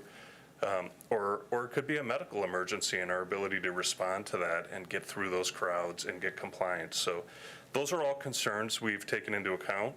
We've grown as a community, and to come up with those dollar figures, those are our estimates we've put on what we believe to be reasonable for our community. We're not New York City, we're not Chicago, we're not the state fair, but when we look at events that are outdoors, whether they have entertainment, where they're located, what the egress might be, or the exitability for those, whether alcohol is being consumed at those events. We put realistic numbers on the lowest end of what we think would be professional and reasonable for us, and that's how we came up with those staffing numbers and the figures, and the dollar figures associated with the cost for putting on those events. Okay. All right. Committee members, questions for Deputy Chief Barnes on that project at all? That has been approved and passed in the past, like you said. One thing I think that we did, when we first talked about it last year, we wanted to look at was to see if we had any capacity within the amount that we retained from room tax to help us with at least part of this, because it's event and tourism related. We haven't been down that road quite yet with our room tax, and obviously now we're going to, if we try to consider it now, it's in a year where room tax couldn't possibly be worse. So, but I think that's something that going forward we should try to look at. Knowing this year that our continuing appropriations entities have basically been decimated by a lack of tourism. But going forward, I think we should look at within that $444,000 that we're allowed to retain in perpetuity, that maybe at least a percentage of this might come from that. But separate from that, it's something that we would have to look at too, and see if we want to, it's a supplement this year, but assuming that the project would continue, it would become a facet of the police budget in the future years. I think that related to this, it's also relevant to understand that one of the things we've asked for and are working with the county in partnership between, as they look at what special event staffing looks like, so that we're not in competition with them, is to set expectations as far as emergency planning. I know the dollars have been allocated toward this to expand the ability and our expectations, but that all special events would have an emergency management plan based on the venue and what they're putting forth. And then there could be even more robust involvement from law enforcement identifying all those potential threats or concerns, and that we're coordinating and developing with those event organizers to make sure that they understand the costs and the outlay on behalf of the city. Sure. And that's huge. I mean, in public health and safety, we often, when they apply for a special event permit, we're really good about asking them how they will handle the service of alcohol and how they're going to, what time they're going to start and stop and how the music is going to play. But the application specifically asks them about their emergency plan, and inevitably, almost every one of them answers, "We'll call 911." And so you can do that all day long, but when you have 10,000 people in a venue with like 3 exit points that's, fenced around, you need a totally different level of management, like emergency management plan, than what anyone does. So we recognize that early on in public health and safety, that we have to do better with that part too. And so this planning, I think, would also help with that, so. I mean, at the end of the day, this is it's a great problem to have, that you have successful, robust special events in your community, and now we just need to make them safe. For sure. Committee members, any questions about that item? If not, we'll have them walk us through the other three. Do we want to go up from the bottom? The videographer is next. Lucky me, that's mine as well, so. Perfect. That makes sense since I'm Just stay standing right here. there. Let me flip my materials here so I can go to the notes on this one. As some of you may be aware, the Wausau Police Department, from day one of a new employee, in this room when they're sworn in, we talk to them about the importance of trust. And they get a long lecture from me most of the time on building a trust bank, because at different times we need to ask the community for things and we have to make a withdrawal out of that bank account. And one of the ways in which we do that is through the immediate actions of our officers. But we also do that through our transparency and communication with the community through the vehicle of social media. And we have been recognized and have agencies and people from all around the country that follow our social media posts, get to watch people get hit with snowballs, get to look at us respond to issues within the community, as well as educate them about what we do and how we make decisions. But we're also a member of a big team, which is the success of the city as a whole. And the more successful we've been with our social media platform that relies on our videographer, who understands all the editing software and filming and putting this together, they start asking us, can we do a project for them here? The mayor calls up and says, hey, I want everyone to understand voting, and we send the videographer over. The fire department wants to put together training videos and share information with the public, and we send our videographer over there. And we really feel that for the success of the city, to develop that trust with the community, to be transparent, and to educate and inform them about all the different work that our different departments do, there's absolutely room for not a part-time position, but for a full-time position to be available to this city and all the different departments. And with that being said, we also think, given our experience in doing this at this point, that we'd be more than happy to supervise that individual and make them available to everyone else. I think the total expense as I went through with HR to figure out what would the pay scale and range be plus benefits, it came in slightly under $70,000 a year. It doesn't necessarily affect the police department. We're going to continue to do what we're doing. But we do believe that the time has come to make that a professional full-time position. Excellent. And I know there's somebody else that might want to say something. Here comes the mayor. Come on up, Mayor. Hey, I just want to tell you that I'm very passionate about this one specifically because it's super important that we're communicating with our community. I know that I probably ask you once a week about something, big or small, and we know that, like, I could write press releases all day and they might get read, but these videos are viewed thousands and thousands and thousands of times. So it's super important for us as a city, marketing, all of that. I hope that you consider this one pretty seriously. And I'm sorry to throw off the budget right now, but this is super important. Yeah. Well, and I think that's something too. When we first approved the videographer on a part-time basis, it was kind of a trial because it was uncharted territory and we'd never done it before. But now, as we see the results of that work, it has been amazing.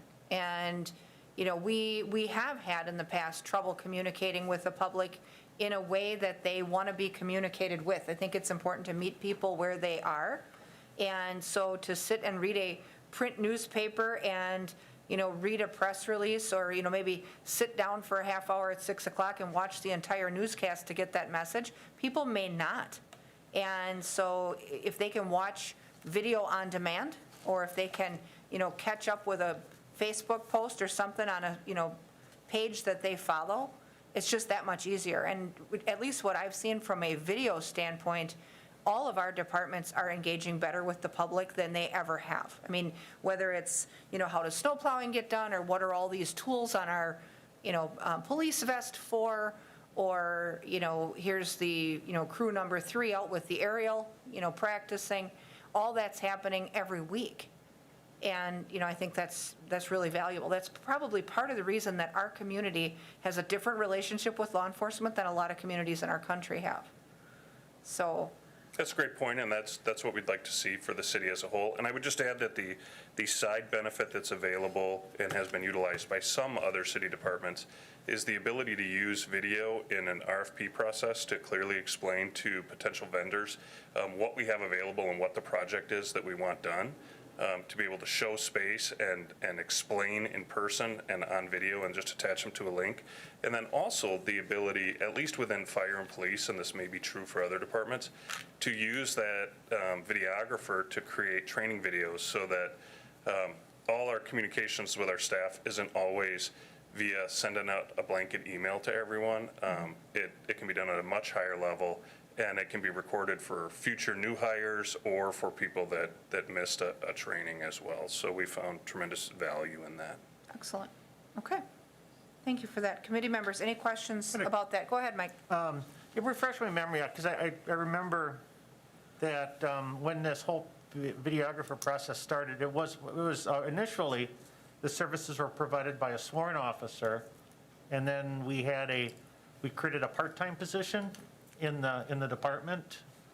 So this, what you're asking for now, would be a full-time person, and then would that part-time person then be assigned weather duties, or what would happen there? So originally, we did have police officer staff who used rudimentary video equipment and started putting videos together. Then we created a part-time position. It's 16, maybe at best 20 hours a week that they spend doing that. If a full-time position is authorized by this council, that part-time position will be absorbed into the full-time position. So it wouldn't be a full-time position plus 20 hours a week. It would be just one FTE videographer position available for the whole city. Okay, so that person would progress into a full-time position then? Yeah, I don't know that we've necessarily totally confirmed how we'd go about determining who that's going to be. You know, for us, we've utilized either people very early in their career from a videography standpoint, or their students, and we've recruited through the technical school for people in that program to do video editing and videographer work. So I'm not sure who it's going to be or how we're going to recruit them. I'm certain that our current part-time individual would be applying for that position as well. Yeah, and be very I interested guess in that, not the individual, but the position itself, I guess is what I meant then. And then does this line item include cost of equipment, or do they provide their own, or where does that come from? You know, technology changes on a rapid pace, but currently we feel we're very stable. We have the editing equipment that works for us and meets our needs. It's professional editing equipment on computers, and we own all the appropriate cameras and associated equipment. And I believe, for the most part, at least in the next couple of years, any additions to that will be able to absorb through our budget because they're minimal, because the main pieces of equipment already exist. Okay. Any additional questions? If not, we'll have the chief walk us through then the other two items. That brings us to physical therapy and athletic training. So I just want to talk a little bit about the 21st Century Report on Policing that President Obama had put together back in 2015. And one of the main pillars in that is community trust, and that is, we're recognized around the state in law enforcement circles for our ability to maintain and operate great social media. And the video piece has been really instrumental in that recognition. And the mayor mentioned that these videos have been viewed thousands of times, but they've been viewed millions of times, millions and millions of times. So it's been very influential in our ability to maintain trust in our community and build trust in our community that we've seen today, this year, is more important than it's ever been because of all of the issues that we've seen in our country. So we're really fortunate to have the support of council, support of mayor that has given us the ability to develop those strategies so we can build and maintain that trust in our community. These next two are wellness initiatives. I regularly speak in the community about the importance of officer wellness. It is the #1 priority for me as a police chief here in Wausau because, we hire great people. The police officers that we've hired, we've highlighted them in our videos and on our social media, and they're people that really want to work hard for our community, to care for others, and provide great service to people in our community. And so, but we know that the policing profession is really difficult on people. There's data that tells us that police officers in their career are going to encounter more than 100 traumas in their career. And so what are we doing to make sure that that we keep them well and that they're not going home and drinking more alcohol, getting divorced, committing acts of violence, having mental health issues. Those are some of the things that we see in law enforcement officers across the country if we forget about their wellness.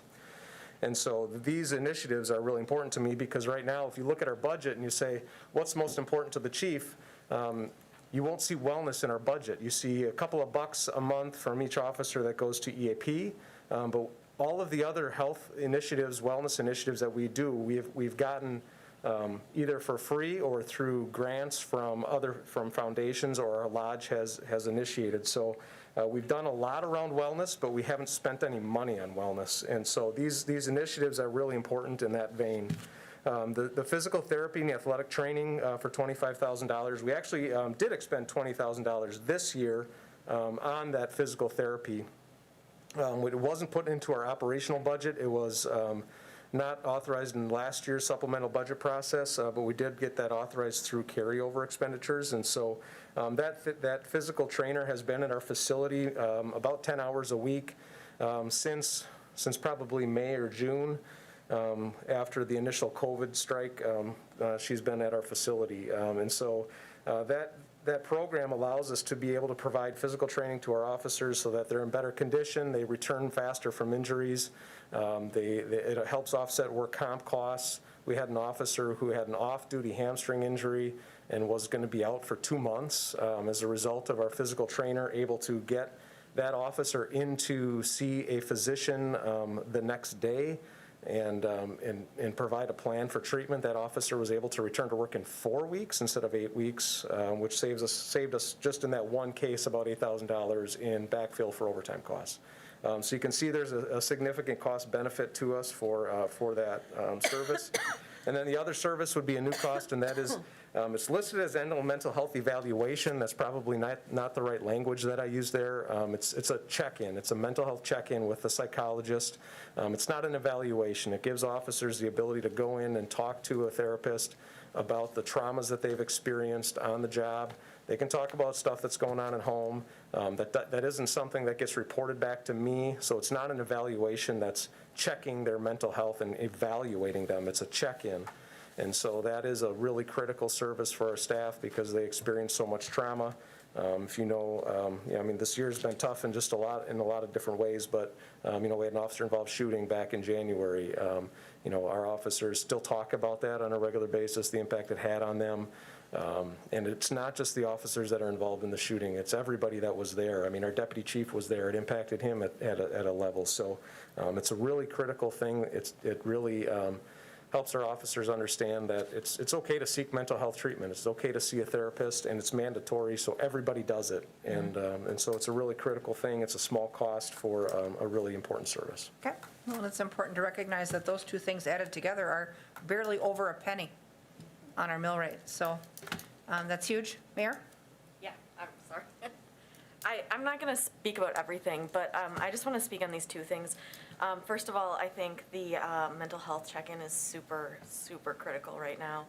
I was talking to the mayor of Parkland, Florida, and you'll recall they had that massive school shooting, and that's when they really learned the benefit of having these people that know how to work with officers. They don't have to spend a bunch of time understanding the job before they get into the dealing with the trauma. They can dive right in and help people out right away. I think it's super important, so this is good. And then when it comes to the wellness, the physical therapist, think about this maybe for next year. I would love to see this expanded to the rest of the city because, you saw that 70% of our money goes to our employees, so we need to make sure they're in the best shape that they can be to serve the community because that's our product here. So. Okay. Well, and in the past, I guess when we talk about physical therapy and athletic training, we have in the past we first funded a program. The police department started a program with Train for Your Best. They decided that program was not necessarily something they wanted to continue just based on the service they were getting. Then we started a similar program in the fire department, and the service provider they had was awesome. And so then we expanded that to offer it up to other departments. Is this separate from that, or is it in addition? It's the same. It's the same program? Same service provider. So when we funded it last year or the year before, whichever, it was kind of a trial run to see if it really had paid dividends, because we believed it may also reduce long-term some of our workers' comp issues. And so if you keep people, healthy and get them healthy quicker, then obviously your costs are less for lost time. And so, but, if this is that same thing, I guess I struggle seeing it as a supplement because it's already there. And it wasn't something that we wanted to get rid of before. If it worked, we kind of agreed that we wanted to do more of it. And in fact, offer it up to other departments in terms of a wellness program holistically if we found that we were getting great results in other departments. So, if it works, we kind of talked about it, and if it worked in police and fire, then maybe we need it in other departments. Maybe DPW's folks need it too. We don't know. But, it was something that I don't think we had any intention of letting go. Go ahead, Mary Ann. I was just going to add, so we've had several conversations about this program. And one of the funding mechanisms that we've talked about, so, we had, when we were self-funded health insurance. Yes. And we have a current self-funded dental plan. We have some reserves in that account.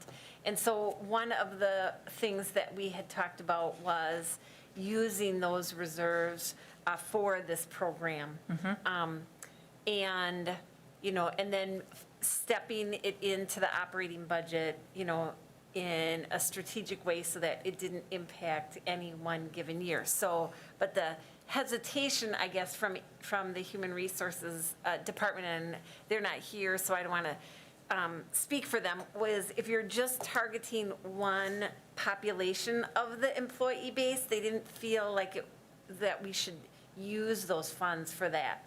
But if you were interested in offering it to all employees for 2021, the police department already has it built in their budget, so we could go through a step-in phase where, like you took some of it out of those reserves and then, stepped it in over a period of time. And I think it might take us a while to figure out how many hours per week we would need someone, given the number of additions. But that would be a way that you could fund it in 2021.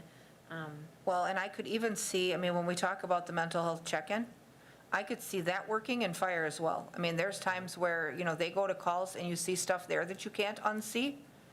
And, that, just because the departments work so closely together, and, that stuff like that can happen anywhere, in any department. It's not that it's unique necessarily to one job. It's certainly way more, in public safety. But, yeah, I think if that maybe is something that we should look at here on the front end, is if we can use some of that reserve, because now we've gone away from self-insured, right, on the Right. workers' comp. So the reserve was for straggling or open items that may still need wrap-up from when we were on that self-insured plan. But now going to a fully insured plan, at some point, the need for that will be less and less. So if we could afford to utilize some of that funding to get this done and then start to phase it in, if we find that it's getting really good results, I guess I would be hard-pressed to, tell any employee that, this stuff isn't there for them in terms of help. And whether it's to recover from a physical injury or an emotional one. So, that maybe is a conversation that we can have in the context of this budget, if we get this off the ground using that fund source without getting it out of the levy, and then find a way to phase it in over maybe 3 cycles. Right. So, okay. That'd be outstanding. Excellent. So this is the same thing. Okay. When I saw it, I thought, wait a minute. Sounds familiar. I've seen this before. Thought I approved this once already. Okay, so, all right, so that's all 4 of their projects. Does anyone have any questions about any of the 4 police requests? Okay, if not, let's see, the only department we have left with supplements then is Public Works, and we have Public Works Director with us. And they have 1, 2, 3, 4, 5. Hi, good evening. Welcome. So the first, I'll start out with the motor pool technicians. Ideally, those we do need, but we don't have space for those right now. So under the organizational chart, we were looking at phasing those in starting in '22. Okay, So it wouldn't be something that you would need to consider for '21.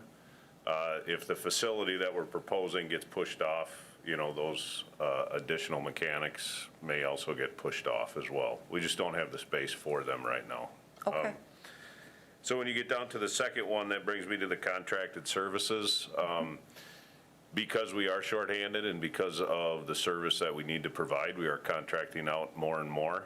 And that has escalated quite a bit over the last couple of years and will for the next 2 years, until we address our facilities as well as our staffing. And so this year, as Mary Ann indicated, going into '21, we've hired Mercury to take a look at that again, everything from staffing all the way to our facilities. And so I think by the time that that report is done, we will have a very good idea of what direction we need to go.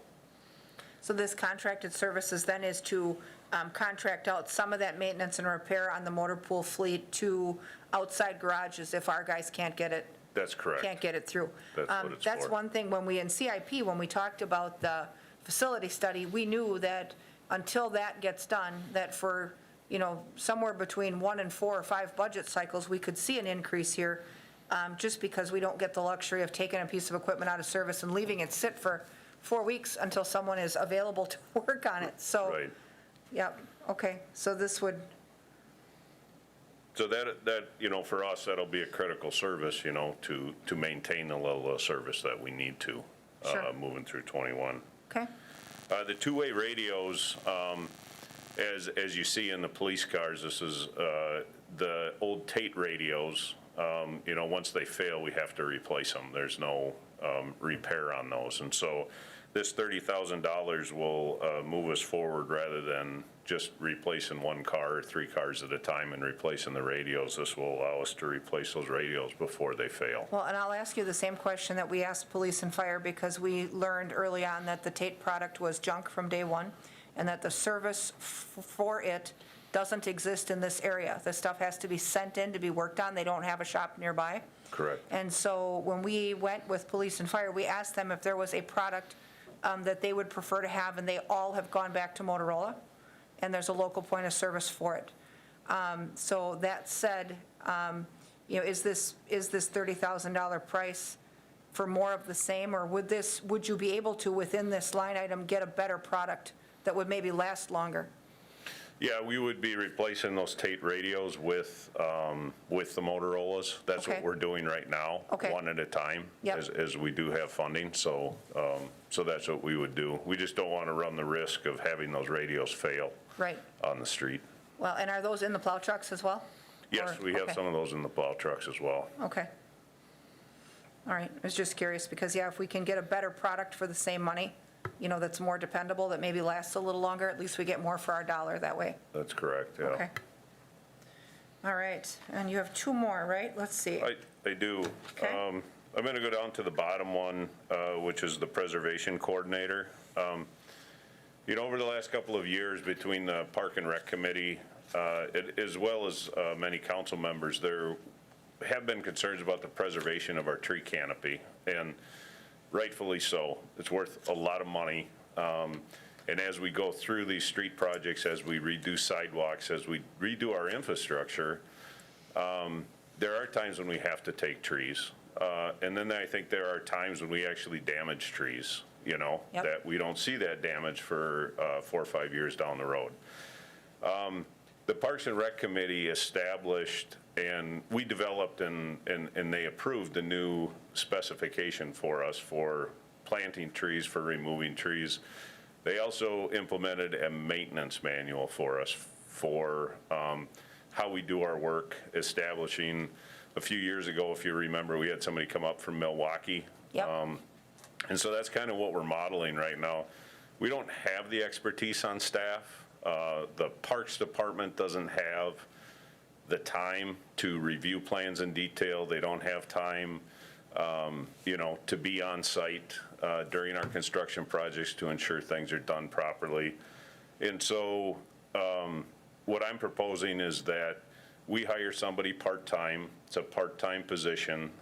They would specifically be focused on our infrastructure. We would take a look at our tree canopies, take a look at our landscaping plans, take a look at the inventory we have through Davies Tree Keeper, which needs to be maintained. And that would be their sole responsibility, working with our engineers on that.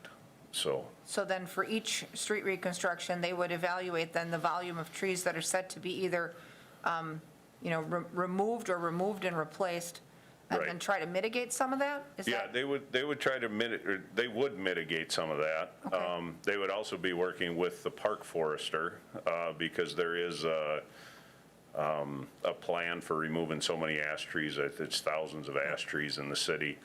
And so, and then also, really what we should be doing on our street projects is the year prior to that street project going, we should be taking those trees that year prior. And right now, we're taking them, At the beginning of the at the project? beginning of the project, yeah. And so, because we should be ahead of the game on this, and then we should have the tree planting plan, and we should have everything put back together. And we're just not there, and I don't think without somebody else taking the lead on that, even as a part-time position, that we're going to get there. So do you find that there's often still push and pull between neighborhoods and projects? I mean, we've been trying to mitigate tree takings, and Yeah. so there still is. I mean, every time you start a project and you cut down 19 mature trees, people are pretty upset, so. Right. And when we look at the manual that was implemented, I mean, we're supposed to be sending out notices to the owners, along that street project or that sidewalk project. And then we are supposed to let them know, give them choices on species of trees. Then do they want the trees? And so there's a lot more public outreach, which I think is going to alleviate a lot of this friction when these projects come up. But it all has to be done ahead of time, which is why it's important for us to have a 5-year plan in SISM so we can kind of understand what we're going on the street projects. But then we also need somebody to actually dedicate it at least part-time to this, to get that project manual in place and also ensure the specifications are followed. Well, and that may help a little bit too, because sometimes with the species of tree we plant, if it's something that's got either rapid growth or an aggressive root system, they're damaging sidewalks. And if we can pick Correct. something that's not that way, we'd probably replace less sidewalk too. Yeah. Okay. Anybody have questions for Eric on that item? If not, we'll go to that last one. For the additional street maintainer, I struggle with this one a little bit, because we strive to provide a level of service, and really we have, over the last few years, a lot of complaints about snow removal, snow plowing, those types of things. We also, it isn't that we don't have the work, it's if we hire somebody to bring on, we have to bring on more equipment. And so the one thing that I'd like you to consider when we bring on new people is consider the level of service that's being provided by the department. And so I know some districts have a lot more comments and they have a lot more concerns, and we get a lot more feedback from them than others. And so, when I look at adding people, I do that cautiously, because if we're going to add somebody, I want to make sure that everybody feels like that the level of service isn't being met yet. And so if that's the way that you truly feel, then we would definitely add that. We would add a snowplow route. We would, add equipment. We would do other things year-round to do that, and which I think would improve to some extent. Some people have to wait 6-8 hours to get plowed. That would improve. And so, the other thing is that, with our existing employees, we want to make sure that they're well provided for as well. And so we want to take care of them, both with wages, implementing the wage study, to its fullest extent. And so, when we had senior employees in the implementation of the wage study, we said that we would take a look at that, or council did, every year. And so, although I would like more people to provide the level of service, I just feel an obligation to say that we should take a look at the staff that we have as well before stepping into this. So So when we look at DPW, we definitely know we have a shortage on the mechanic side. I guess the questions that you should really ask as far as hiring somebody else on the street every day is what that level of service is. And if you feel it's adequate, if you feel it needs to be improved. And I'm not 100% convinced it does, but, you know, as you get the majority of the calls during certain times of the year in your district, so. Well, and I think that's something that we have to weigh heavily too, because we have also a huge recruitment problem with street maintainers, right? I mean, so there's times where you're down 2 people, and it's not because you don't want to have, well, you've got, equipment and budget for people, but when you do a recruitment, not enough quality people apply, or you can't, we also have retention issues. Yep. And we've got some compression issues down there where we've got senior employees, and the new folks inside of 3 years are caught up to them in terms of pay. And so we have a kind of a matrix of problems there with not only retaining the talent that we have, but, if we take the funding and we bring on yet another person, we really haven't done much to address maybe some of the recruitment issues in the first place. And we know through our CIP discussion that some of the facility issues may be impacting the recruitment. Just because the facility is cramped and there's just not that much space to work within, and the facility is certainly not top-notch. So this is a tough one. It is. Yeah. Yeah, and so just with the feedback I had from the city council, we did take a look at the full organizational chart. We did present that to HR with Tony as far as human resource, just to show them that, but in order to increase the level of service that's there right now, that you see right now, we have to bring more people on. And so, we just can't continue to do more with the people that we have. Well, and that's something where I think we need to maybe get some feedback from within the other districts. I may be blessed, but I very seldom get snow removal complaints. Once in a while, you'll get a street that maybe gets missed, and chances are, most of the time, the reason it got missed is because it was parked full of cars on a narrow street. But, that said, our plow operators that we have in my area are awesome, and we just don't get a lot of, even if people have to wait a little bit, my phone line is just not like some other alders are. When we have a huge snow event, people are a little more patient, and, their expectations are maybe a little more realistic. So I would struggle with this one because I don't see it as big of a problem.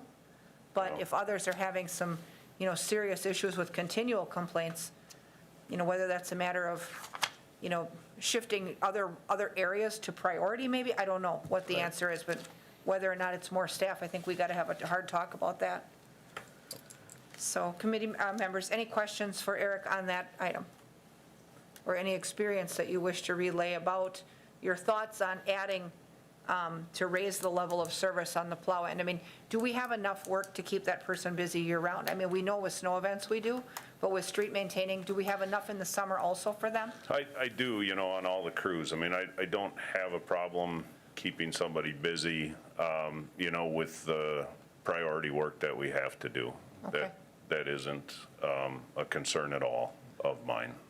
Okay. Yeah, and when you talk about, if our level of service is adequate, and I just wanted to say that when I usually get calls for snow removal, it's, typically, it's 2 types of things are happening. Number one, people are complaining because the truck comes around a corner and it dumps snow on their sidewalk. Okay. And then number 2, it's the fringe areas that don't get plowed out in an adequate amount of time. So, Okay. like when you get over the top of the hill, there's some of those streets that are just right on the edge of town, and that they're like the last ones to get plowed, so they're the first to call. So. Okay. Okay. All right.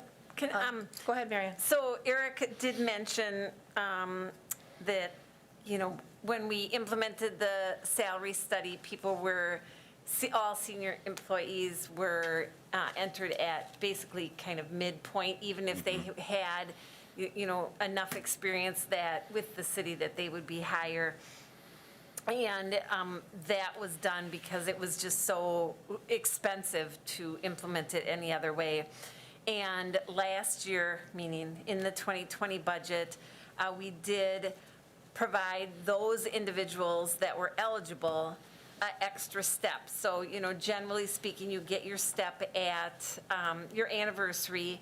In 2020, those individuals that deserved to be beyond midpoint but didn't get it received a step on January 1st, and then they received a second step on their anniversary. Okay. So Eric had been reaching out, and did you bring that up at the last HR meeting too? I can't remember if that was discussed at the last HR meeting or not. I don't know. I can't But either. anyhow, Tony did do some calculations. So if the council wanted to grant an additional step to the employees, similar under that same program, one on January 1 of 2021, and then they would get it at their anniversary. So their anniversary step is built into the budget. But that January 1 and the extra one, right now, 26 employees would be impacted, and the cost would be about $21,000. She didn't say if that would be, if some of those employees would be in non-levy related areas. So I can get that information for the next meeting so that you know the ultimate cost of it. I think that would be important for us to know, because that's something where, the other thing that we have is this outstanding goal where, they all want to see us fund yet another bite off of this option 3 thing. Yeah, that, that's we what this remember. is. Yep, and so we have been kind of making baby steps towards that. Right. But, if that would impact 21 people, that certainly is a plus, because originally option 3 was, put out there as it would maybe reach 14 people at best.